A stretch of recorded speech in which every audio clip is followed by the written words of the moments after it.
You might be wondering what on earth I'm doing right now. I'm just imagining having my hair washed and cut in this hairdresser's that we've just bought. Amortization, a bit of a difficult one to say that.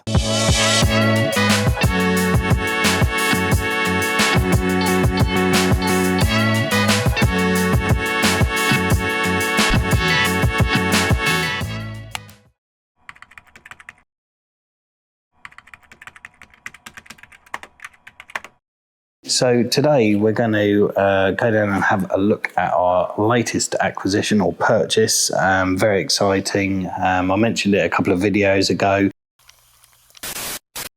So we're just on our way down to 1 Wellington Way, which is actually on Boundary Road in Hove. This is the building just coming up here.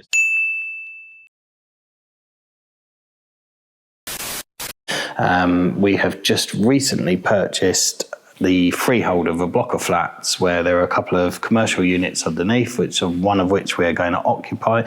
So we're going to go down there today, have a look at that and see what that's all about. And then I'm going to give you some insight into the kind of journey about how long it took and how difficult some of the things were, and a reminder of if it was easy, anyone would do it, because it's been an extremely long journey and fraught with difficulties, but persistence has got us there. You can see that there are approximately 8 flats above. I think it might be 8 or 9, I can't remember. And this is a block of flats. So this is basically a pub that was knocked down by the previous owner, and then they built this block of flats here. It's commercial on the ground floor and then residential upstairs. So there are a few things that are really interesting about this building. So this particular unit here, it was some sort of training academy for hairdressers or something like that. Let's see. So this shop needs completely clearing out, rearranging to suit our needs, and then we would then look to trade outside this business. And then these double sets of doors here, one's a bin store and then one is the entrance into the block of flats. This particular block of flats, we would then look to manage it. So we're purchasing the entire freehold. So we own the freehold for the site, which will give us the ability to appoint a managing agent. Obviously, we already have a managing agent as a company, Charles Cox, so we'll do that in-house. Obviously we have our surveyors, so as you can see the building needs a bit of cleaning and a bit of sprucing up, so they'll deal with that as well. And then any minor items like these weeds and bits and bobs, our maintenance team will look at doing that. So hopefully we can bring this building back up to kind of, you know, a nice standard and presentable, because we want the shop front to be presentable for our business as much as a nice place to live for everybody else. One of the good things about this particular building is there's solar panels on the roof, so they actually generate a little bit of income, not loads. And there's also ground rent. So for those of you that know what ground rent is, or maybe in a future video we'll discuss that a bit more, but it's basically something the leaseholders have to pay towards the freeholder. And then, as you can see from here, you've got this elevation here, which would need a load of cleaning to it, but this bit particularly struts out. So we could put some advertising on there. Obviously you've got the flues for the boilers or whatever they are, or vent pipes of some nature, so we might have to rearrange them so they're not coming out in the middle of a poster or something. And then this building here is actually taller than our building, so in the future, whilst ours is stepped down and its various balconies, there is the option for us to potentially build on the roof, although obviously there'll be problems because some of the flats have got balconies and things like that. So obviously we'd either have to own those or do a deal with those particular owners. So it may not be doable, but again, it's like having option A, B, C, D, and lots of different things. So that's kind of what attracts us to this building, really.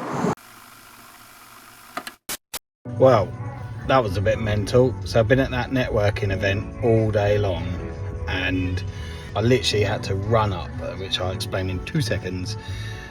Whew. So, as you know, we've been working on a super big deal, really exciting for Charles Cox, the Brighton office. I mentioned it a couple of videos ago. We've been working on that deal for probably about 18 months now. It's been fraught with issues or whatever. Literally today was the last day that we could have exchanged and completed on the property, otherwise we had to start all over again with valuations and the rest of it. But literally a class effort for all of those involved. Shout out to James Halpin at So Legal and Marcus at GFC Commercial Finance and the team at Bridgewater as well. Obviously, plus myself. I'm going to pat myself on the back even though it's a bit sweaty. But yeah, we got it over the line, literally 5:27. Bearing in mind most solicitors are closed at 5 o'clock. Luckily these ones were still open and we've got it over the line, and now we have the keys, which are down here somewhere. Hopefully I haven't lost them already. That would be a bit silly, wouldn't it? But yes, we have some keys.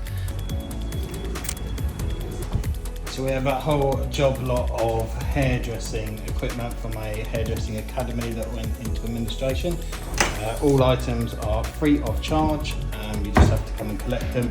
So there's all this stuff here, which is all fairly new or unopened stuff, a bunch of hair dryers and the rest of it. Barber's chairs, got 5 of those. So all of that free of charge, and yeah.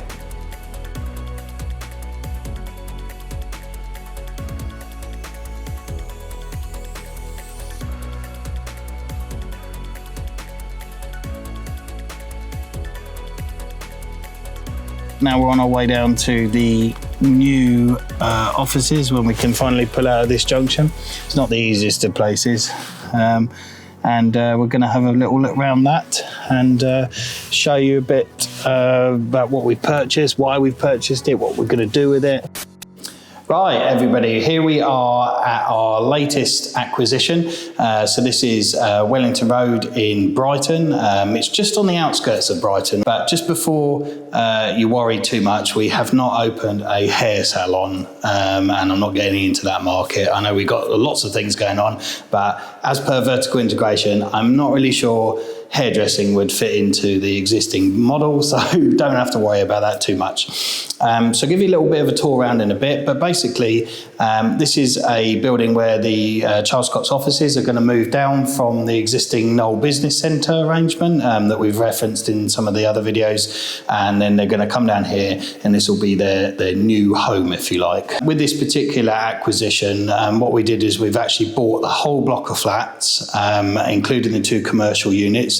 During the pandemic, this was a hairdressing salon, and obviously they made it through the pandemic, but they kind of come here and, I don't know, they sort of teach people how to cut hair and colour it and all that sort of stuff. So it was like an academy and you could come here and get a cheap haircut and stuff. It's run by some company called Futures.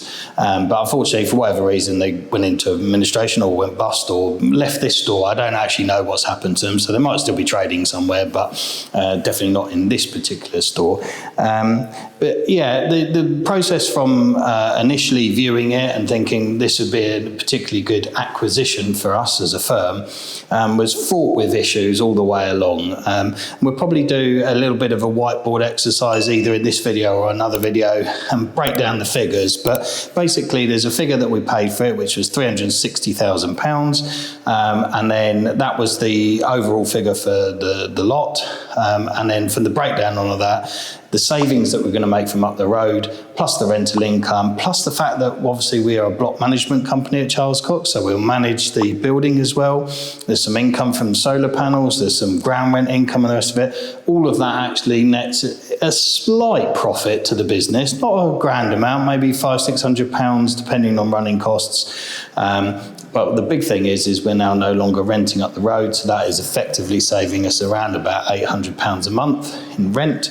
And this space is vast in comparison to what we were renting up the road. Obviously, there are some downsides. There's not so much free parking available on here. We're responsible for ensuring it and maintaining the inside and so on. So that serviced office video that I did, you can see the benefits of serviced offices versus owning your own, but they're you have to weigh up really what's going to be working for you. So yeah, we'll give you a little bit of a tour around this building, or this particular unit, the one that we're going to occupy, and kind of give you our kind of insight as to what we're going to do with it. As you can see over here, we've got this kind of area where there was like a TV and stuff like that on the wall. And one of our plans is probably, initially we're going to get everybody in this office and we're going to get it refurbished. And then we're going to figure out what they want to do next door, because obviously they've got a lease, they may or may not want to renew that or whatever, so we're going to do a light touch refurbishment. Been here this morning with the rubbish clearance guys. You can see the time lapse of me and my son and my dad actually moving some stuff to the front, bit of free labour there,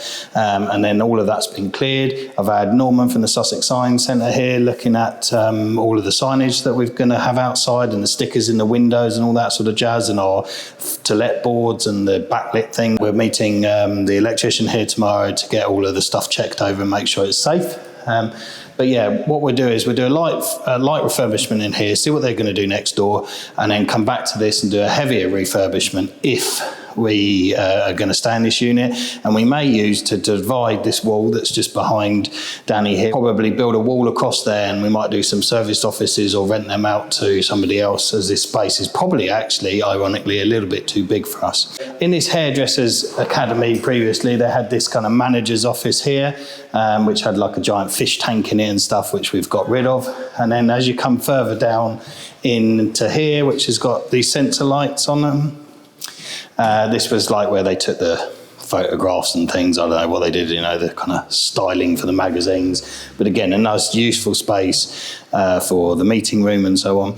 And then you've got a kitchenette and a bathroom and stuff there. Yeah, generally speaking, the space here is really good for us, because although all of these rooms exist and the rest of it, these are all stud walls. So there is nothing to them at all. They're literally here. The only things that are fixed are these giant pillars. Actually, from a footprint, this is a vast open space, so we can divide it up into whatever we need to do with it if we're going to stay in this. If not, then we'll rent this out. We'll probably rent out for around about somewhere between £14,000 and £18,000 a year, depending on what kind of tenant and market we're sitting in. So again, that fits into our figures where we're looking at the mortgage payments are around about £2,000 a month, but we've got around about £2,000 to £2,500 depending on costs income coming in. So it's kind of washing its face, maybe making a small profit. So it's not the most exciting cash flowing thing in the world. But what it does do is it integrates really well with the existing business. So we'll be able to manage the building. We'll have our own premise. This will not be our head office, because that's kind of in New Haven, but it's definitely going to be one of our premium stores, or the premium location for Charles Cott's, because it is much bigger than some of the other offices. And obviously we own the building. So yeah, we've been down here with the staff. They're really excited to get out of the office at the Knoll Business Centre and get down here. So we're hoping in about a month's time we'll be all settled in here. We'll make some light changes and stuff to the layout. We'll probably get rid of this kind of reception desk thing here. We might have some sofa arrangement over there. So it's a real good takeaway that I'm not going to come in here and smash everything out and create a big project to start with. What we're going to do is we're going to get in here, get it settled, figure out what works, what doesn't work, what they're doing next door, whether we want to divide it all up. So we're not rushing and making kind of decisions that we later might remove walls or decide that didn't really work. It's much easier to take your time about things and decide what you're going to do, especially when you're not kind of in a hurry. It's not like we need to get this refurbished so we can get it rented out for somebody. We can just move in. It's perfectly acceptable as it is. Might not be our optimised layout for us, but bearing in mind we've got plenty of space for the existing staff to circulate and be around in here. I want to just briefly touch on obviously the downsides of owning your own building. So you are responsible for insuring it.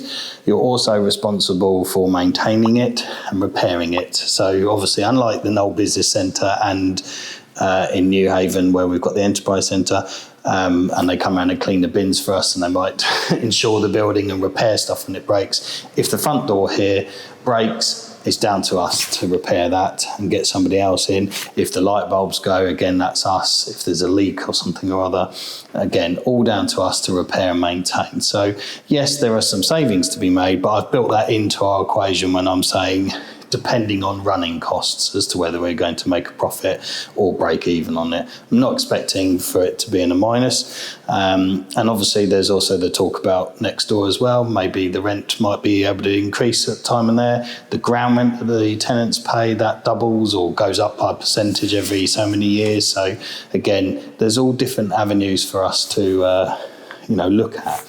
But a really good, useful thing is the fact that we own the building, so we can kind of do what we like. We're not restricted like you would be on a shop that you don't own, or maybe a leasehold property. So we're looking at maybe putting some signage up outside. We've got various blank walls that we can work with and things like that.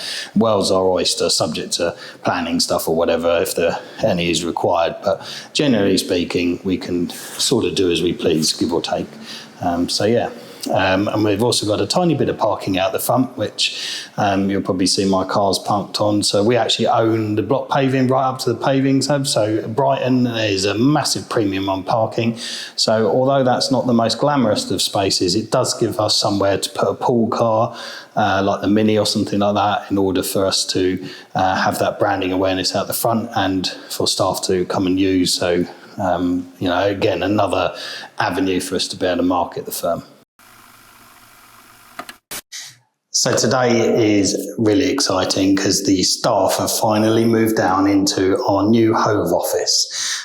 They've moved from the serviced office that we had up the road, but we've finally moved in. Everyone's settling in at the moment. They're all kind of having to play with the equipment and putting the desks up and down and all that sort of jazz. And then we've got a little bit of DIY and some various bits to do. Well, I say a little bit. I'm sure Raf, who you'll see in a second, probably disagree that it's a little bit.